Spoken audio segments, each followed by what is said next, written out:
여러분 반갑습니다. 오늘도 하나님을 사랑하고 또 말씀을 사랑하는 마음으로 예배 자리에 나오신 여러분을 예수님의 이름으로 축복합니다. 하나님께서 우리를 기뻐하시고 오늘도 우리에게 필요한 은혜를 베풀어 주시리라 믿습니다. 함께 그런 마음으로 기도하심으로써 오늘 예배를 하나님께 올려드리겠습니다. 좋으신 하나님 아버지, 오늘의 삶도 주님께 산 제물로 드리기를 원합니다. 우리의 생각과 마음과 그리고 우리의 손과 발, 모든 것들을 주님께서 연락해 주셔서 하나님의 뜻을 위해서 아름답게 사용해 주시옵소서. 예수님 이름으로 기도합니다. 아멘. 함께 찬양하시겠습니다. 하나님의 음성을, 우리를 구원하신 주님을 우리 힘껏 찬양합시다.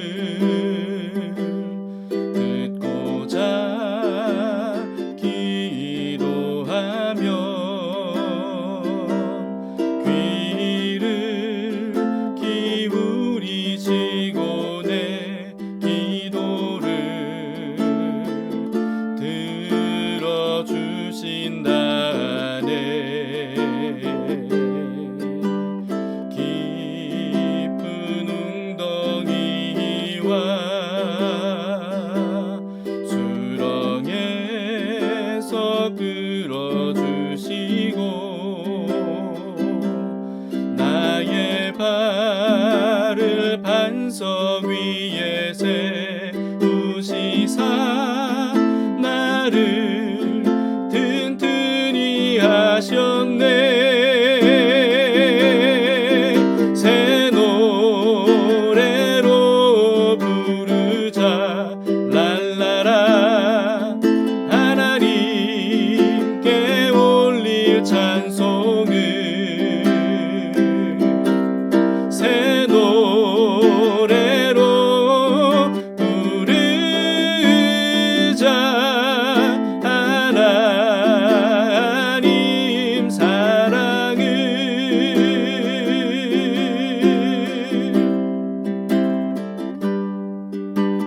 주를 의지하고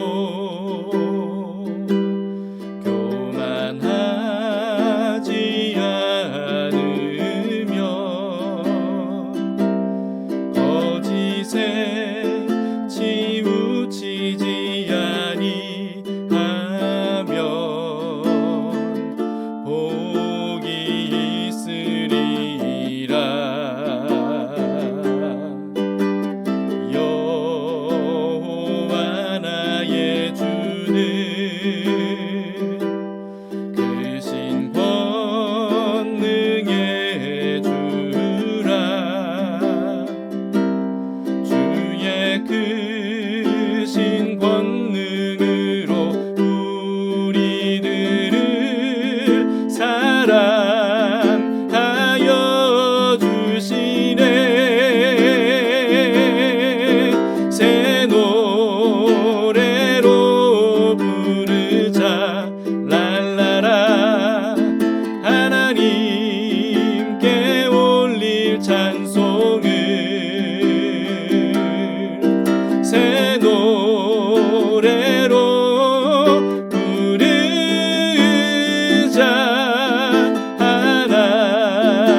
하나님 사랑을 새 노래로 부르자 랄라라. 하나님께 올릴 찬송을 새 노래로 부르자. 하나님 사랑을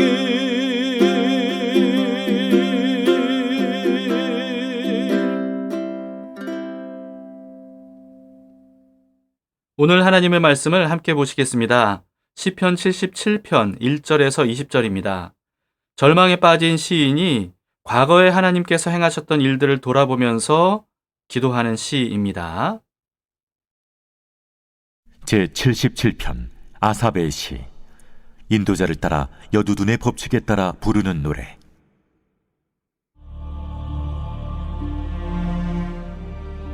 내가 내 음성으로 하나님께 부르짖으리니 내 음성으로 하나님께 부르짖으면 내게 귀를 기울이시리로다. 나의 환난 날에 내가 주를 찾았으며 밤에는 내 손을 들고 거두지 아니하였나니 내 영혼이 위로받기를 거절하였도다. 내가 하나님을 기억하고 불안하여 근심하니 내 심령이 상하도다. 주께서 내가 눈을 붙이지 못하게 하시니 내가 괴로워 말할 수 없나이다. 내가 옛날 곧 지나간 세월을 생각하였사오며 밤에 부른 노래를 내가 기억하여 내 심령으로 내가 내 마음으로 간구하기를 주께서 영원히 버리실까? 다시는 은혜를 베풀지 아니하실까? 그의 인자하심은 영원히 끝났는가? 그의 약속하심도 영구히 패하였는가? 하나님이 그가 베푸실 은혜를 잊으셨는가? 노하심으로 그가 베푸실 긍휼을 그치셨는가 하였나이다. 또 내가 말하기를 이는 나의 잘못이라. 지존자의 오른손의 해 곧 여호와의 일들을 기억하며 주께서 옛적에 행하신 기이한 일을 기억하리이다. 또 주의 모든 일을 작은 소리로 읊조리며 주의 행사를 낮은 소리로 되뇌이리이다. 하나님이여, 주의 도는 극히 거룩하시오니 하나님과 같이 위대하신 신이 누구오니이까? 주는 기이한 일을 행하신 하나님이시라. 민족들 중에 주의 능력을 알리시고 주의 팔로 주의 백성 곧 야곱과 요셉의 자손을 속량하셨나이다. 하나님이여, 물들이 주를 보았나이다. 물들이 주를 보고 두려워하며 깊음도 진동하였고 구름이 물을 쏟고 궁창이 소리를 내며 주의 화살도 날아갔나이다. 회오리 바람 중에 주의 우레소리가 있으며 번개가 세계를 비추며 땅이 흔들리고 움직였나이다. 주의 길이 바다에 있었고 주의 곧은 길이 큰 물에 있었으나 주의 발자취를 알 수 없었나이다. 주의 백성을 양떼같이 모세와 아론의 손으로 인도하셨나이다.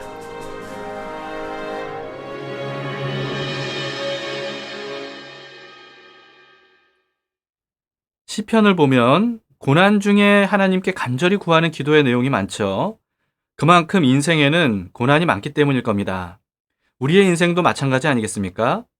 그래서 고난 중에 기도하는 시편들이 우리의 삶에 정말 많은 도움을 주는 것 같습니다. 다양한 고난을 당할 때 어떻게 기도하고 어떻게 대처해야 될지 이거를 우리가 시편을 통해서 배울 수가 있죠. 또 피할 수 있는 고난은 어떻게 하면 최대한 예방할 수 있을지 이것도 배울 수 있는 것 같습니다. 고난 당하기 전에 이와 같은 내용들을 우리가 미리 배워두는 게 좋지 않을까 싶어요. 여러분, 오늘 시는요, 우리에게 뭘 가르쳐 주는지 우리가 함께 배워보도록 합시다. 1절을 보시겠습니다. 내가 내 음성으로 하나님께 부르짖으리니 내 음성으로 하나님께 부르짖으면 내게 귀를 기울이시리로다. 고난당할 때 시편 저자들의 공통점은요, 하나님께 부르짖었다는 겁니다. 물에 빠지게 되면 물에 빠지지 않은 물 밖에 있는 사람에게 도움을 받을 수 있도록 우리가 비명을 지르거나 또는 고함을 치지 않습니까? 이와 마찬가지로 세상에서 우리가 고난을 당할 때 세상 밖에 있는 세상 위에 계신 분에게 우리가 부르짖으면서 도움을 요청하는 것, 여러분 이거는 굉장히 자연스럽고 당연한 겁니다. 그러면 하나님께서 귀를 기울여 주시고 응답해 주십니다. 2절을 보시겠습니다. 나의 환난 날에 내가 주를 찾았으며 밤에는 내 손을 들고 거두지 아니하였나니 내 영혼이 위로받기를 거절하였도다. 환난에서 건져주실 주님을 간절히 찾는 시인의 마음을 알 수가 있습니다. 밤에도 날이 셀 때까지 기도하여 손을 멈추지 않았다라고 하는 거죠. 위로받기를 거절했다라고 하는 거는요, 사람의 위로나 또는 다른 어떤 방법들을 위안으로 삼으려고 하지 않고 오직 하나님의 위로만을 구했다라고 하는 말입니다. 똑같은 하늘 아래에 있는 사람들의 위로는요, 말로만의 위로거나 또는 불완전한 위로이지 않습니까? 다른 방법으로 어떤 위안을 삼는 것도 마찬가지예요. 불완전하고 또 공허하죠. 그러나 하나님의 위로는 다릅니다. 문제를 해결해 주시는 위로고요. 우리를 고난으로부터 구원해 주시는 궁극적인 위로입니다. 물론 인간적인 위로를 받는 게 굉장히 빠르고 또 쉬울 수 있어요. 하지만 모든 사람에게는요, 문제를 해결해 주시는 하나님의 위로가 반드시 필요합니다. 그러려면 인간의 위로를 때로는 우리가 거절해야 될 때가 있어요. 가장 쉽고 간편한 인간적인 위로. 여러분, 이게 우리에게는 좀 잠을 자는 게 아닌가 싶어요. 그러나 너무나 큰 고난을 당하게 되면요, 잠을 포기하고라도 하나님께 나아가서 기도해야 될 때가 있습니다. 그래서 철야 기도를 하는 사람들이 많이 있는 거죠. 그 다음에 또 쉽고 간편한 인간적인 위로가 뭐가 있겠습니까? 먹는 게 아닌가 싶어요. 그러나 때로는요, 우리가 식욕을 거부하면서까지 하나님께 기도해야 될 절박한 문제가 있을 수 있죠. 그래서 금식 기도를 하는 사람들이 있는 겁니다. 그와 같은 방법으로 하나님께 자신의 간절함을 정말 잘 표현하는 것, 이게 참 중요한 것 같습니다. 하나님은 인격적인 분이기 때문에 그래요. 성경에는 철야 기도와 금식 기도를 통해서 하나님께 응답을 받은 사람들의 이야기가 참 많이 있습니다.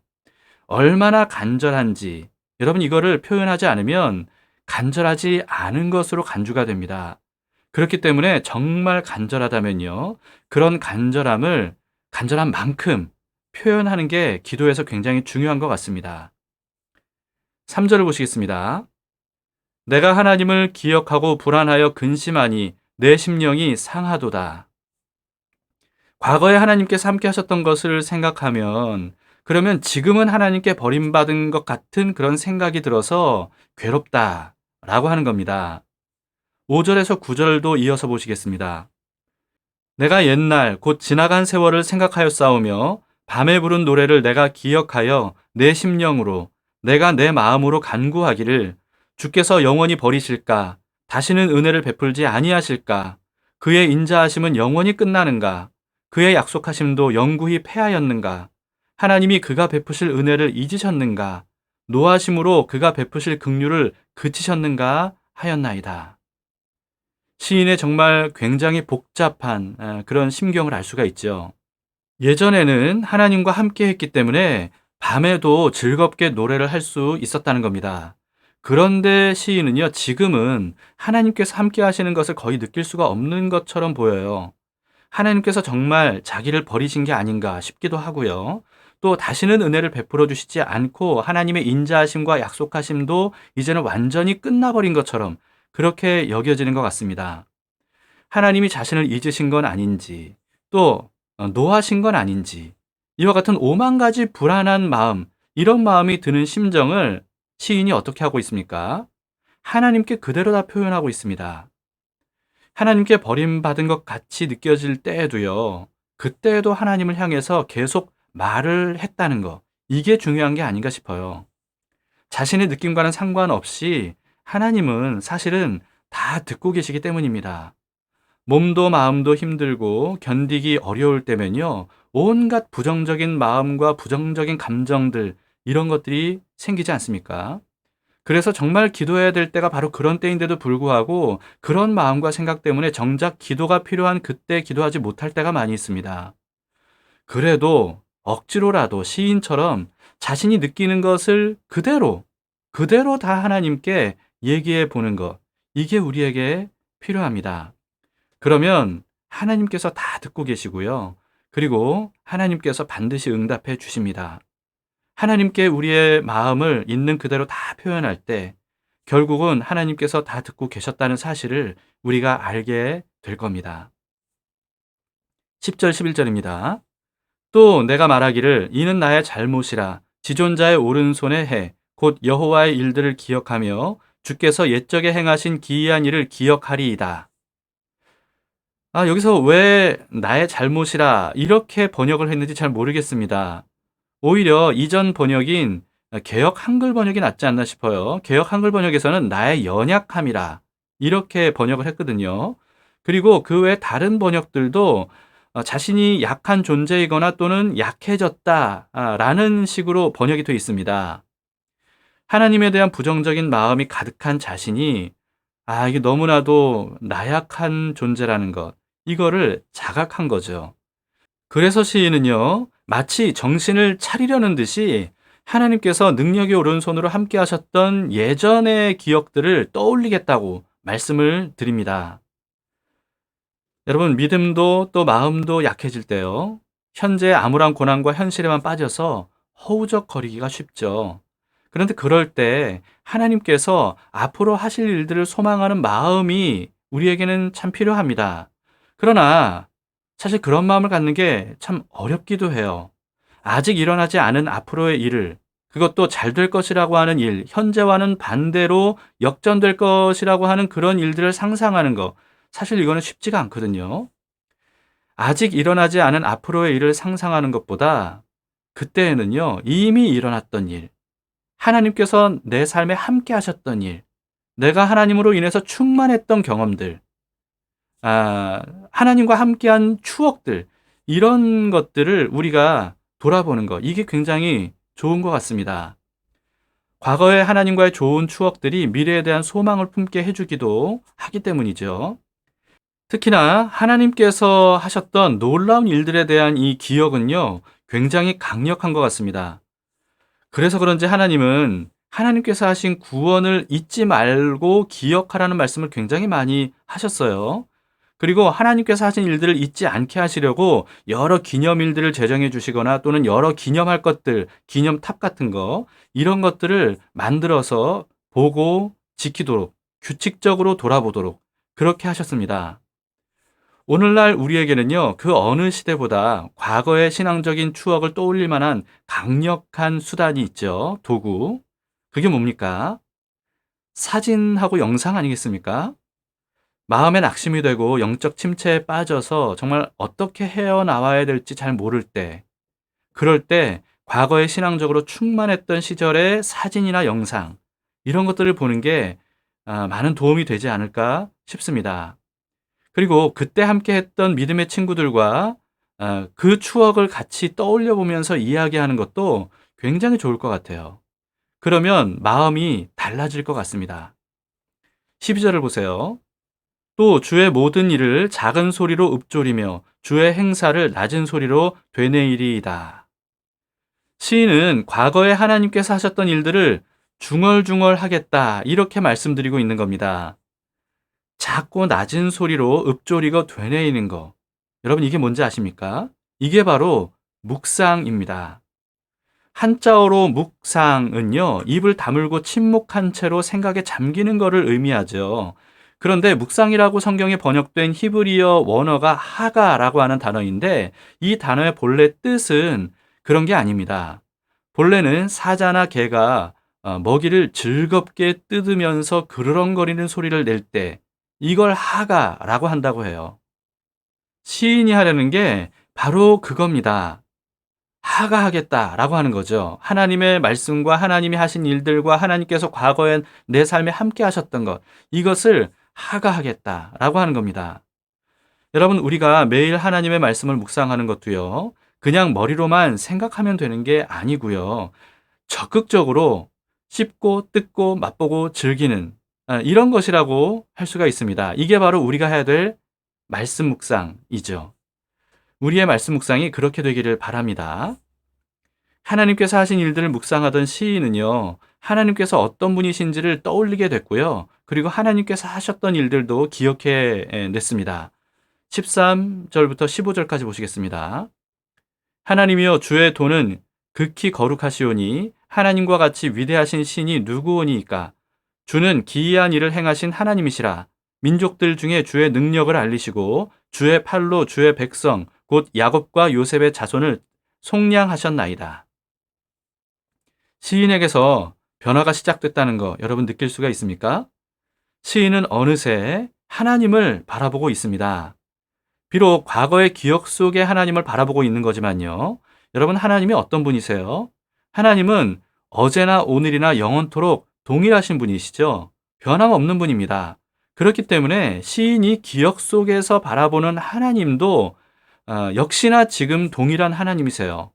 그래서 기억 속의 하나님을 바라보면요, 그러면 지금의 하나님도 바라볼 수가 있는 겁니다. 차가운 밑바닥까지 추락했던 시인의 마음이 하나님에 대한 묵상으로 인해서 점점 뜨겁게 올라오는 것을 볼 수가 있습니다. 특히 시인은 하나님께서 이스라엘을 구원하셨던 일을 통해서 최강대국인 이집트조차도 하나님의 구원을 막을 수 없을 정도로 위대하신 하나님을 다시금 지각하게 됩니다. 16절을 보세요. 하나님이여 물들이 주를 보았나이다. 물들이 주를 보고 두려워하며 깊음도 진동하였고. 홍해 사건을 의미합니다. 고대인들은요, 깊이를 알 수 없는 바다는 인간의 힘으로는 절대로 극복할 수 없는 공포의 대상으로 여겼다고 합니다. 그럴 수밖에 없었겠죠. 수많은 사람들이 바다에서 죽었으니까요. 그런데 그런 바다가 주님을 보고 두려워서 뒤로 물러났다고 표현을 한 겁니다. 시인은 홍해가 갈라진 것을 단지 어떤 경이로운 기적으로 본 게 아니고요. 그 일을 일으키신 하나님이 얼마나 크고 위대하신 분인지 그걸 봤던 겁니다. 이와 같이 표적을 표적으로 볼 수 있는 관점, 이거를 우리가 오늘 본문의 시인을 통해서 배울 수가 있습니다.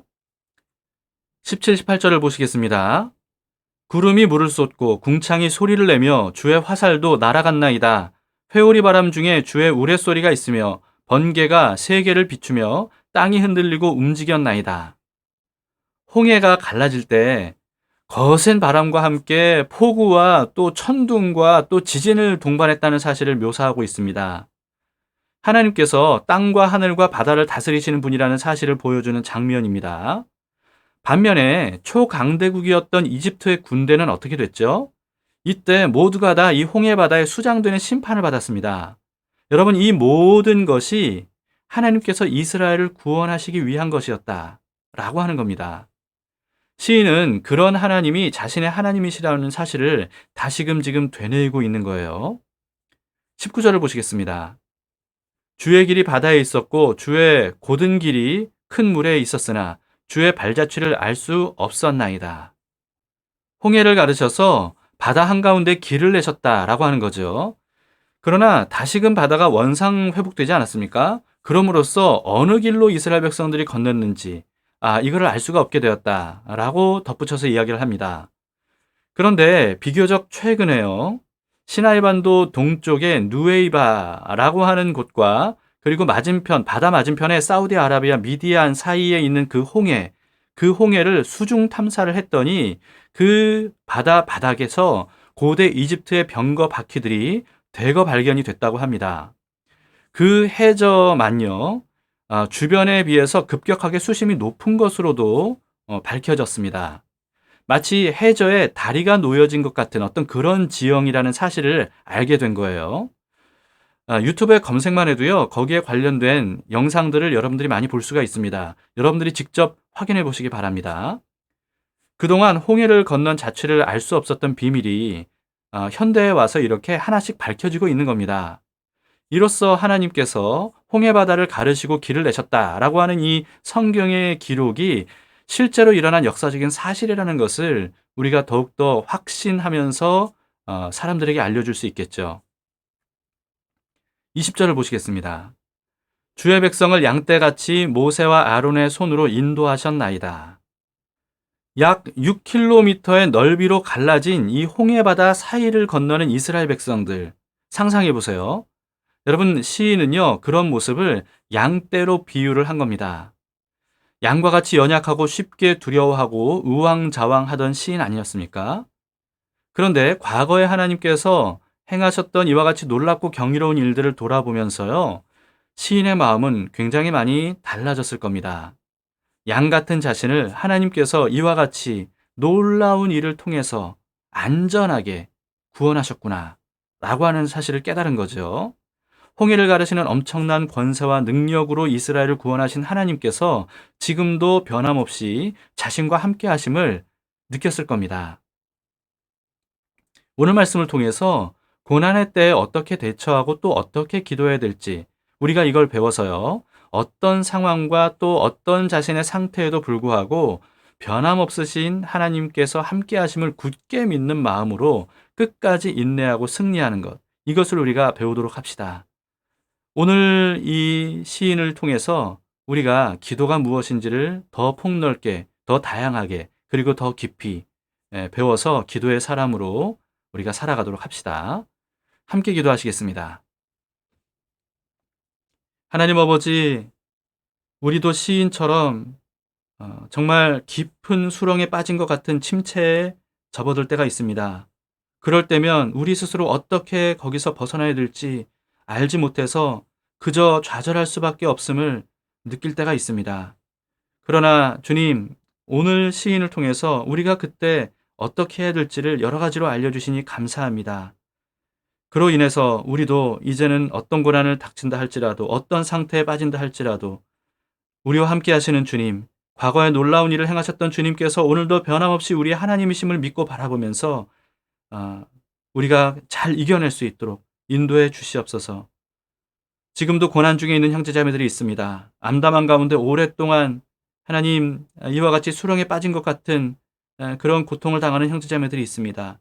이들에게 오늘 시인의 이 마음을 주님께서 불어넣어 주시옵소서. 그럼으로써 하나님께서 앞으로 행하실 일에 대한 소망을 품고 모든 어려움들을 끝까지 잘 이겨낼 수 있도록 주님 도와주시옵소서. 하나님께서 이루시리라 믿습니다. 예수님 이름으로 기도합니다. 아멘. 네, 오늘 말씀을 여러분 생각하시면서 우리가 어떤 기도를 드려야 될지 배운 대로 우리 주님께 기도하시기를 바랍니다. 우리와 함께 하시는 주님, 주님께서 변함없이 오늘도 우리와 함께 하십니다.